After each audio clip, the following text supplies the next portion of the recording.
Voice acting is a relatively recent addition to gaming, only really coming with the PlayStation and Nintendo 64. However, these early efforts were bad. Like a school kid entering into their first shop class, this voice acting was hacky and wooden. It might be handy if you, the master of unlocking, take it with you. I'm fully aware of what I'm doing. Can't you see? We may be able to locate another energy emission from the radar room. When we find that meteor, we'll find Dr. Wally. Thankfully, his voice acting has improved greatly since those days, and today a character's performance can make us feel something other than unintentional laughter. Much of the credit here can literally be given to the voice actors that give these characters life and personality and awkward teenage phases and favourite pizza toppings. The voice actors feel like they deserve more credit for this, so they've gone with their union SAG-AFTRA and approached the publishers with a series of proposals. These have all been shot down, so now SAG-AFTRA actors are now on strike, impacting games that are currently in development by companies like WB Games, EA, and Activision Blizzard.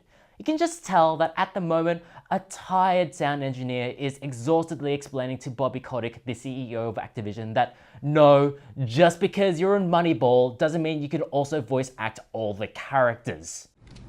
Why not?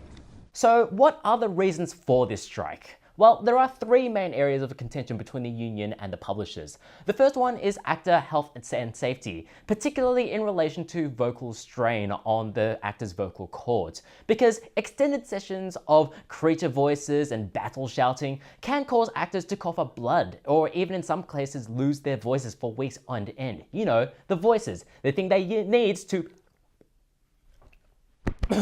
Sorry about that.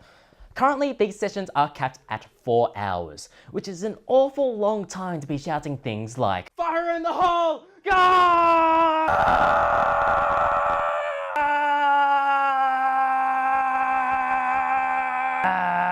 SAG-AFTRA wants to try to cut these sessions down from 4 hours to 2, and this is causing some vocal strain at the negotiation table.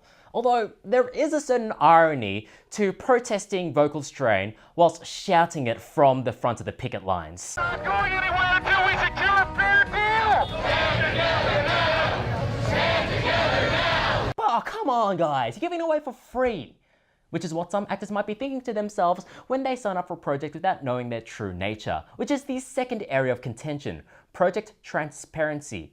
Currently, actors may rock up to a booth and they might not even know the game that they're working on, or the fact that they'll have to say racial slurs or other questionable content.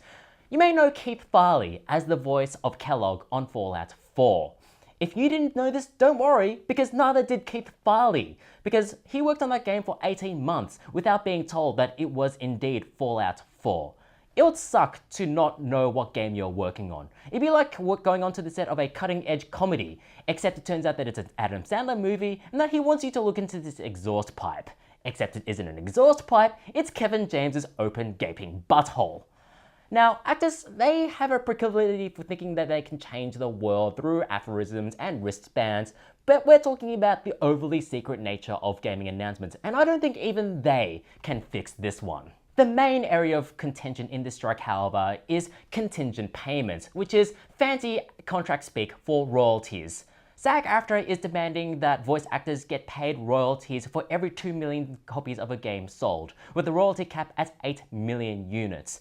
This one, the publishers have emphatically shot down, saying publicly that to give voice actors royalties but not developers, artists, or programmers would be, quote, fundamentally unfair.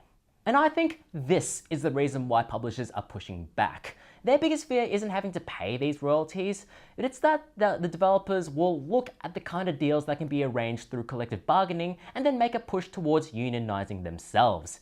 And this is an industry that is notorious for poor and borderline exploitative work conditions, the worst of which is the crunch, the weeks or even months before a game's release, where developers are expected to pull 70-hour working weeks to get the game out. And because they're all on salary, this is almost always unpaid overtime.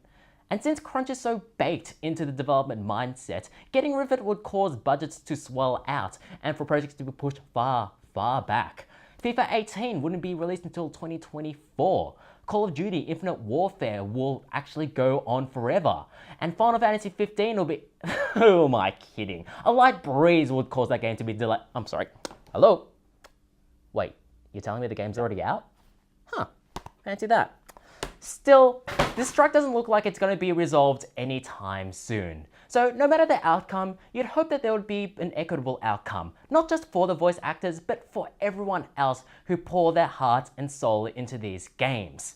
Although at the moment, there doesn't seem to be any voice actors around, so New Game Plus would like to offer its services as scab voice actors. You can see from our portfolio that we have a wide range. Now we'll see if the man can live up to the legend. Hey, am I getting paid for this? Jay, line. Jason, do I get royalties for this? Is that a thing?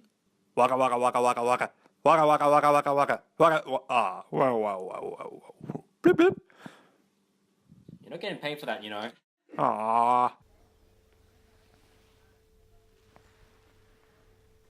All in the eyes. It's a voiceover. Fuck! You can call us anytime, except for, of course, when we're accepting our Oscar speeches. And that is everything that has happened in the world, ever.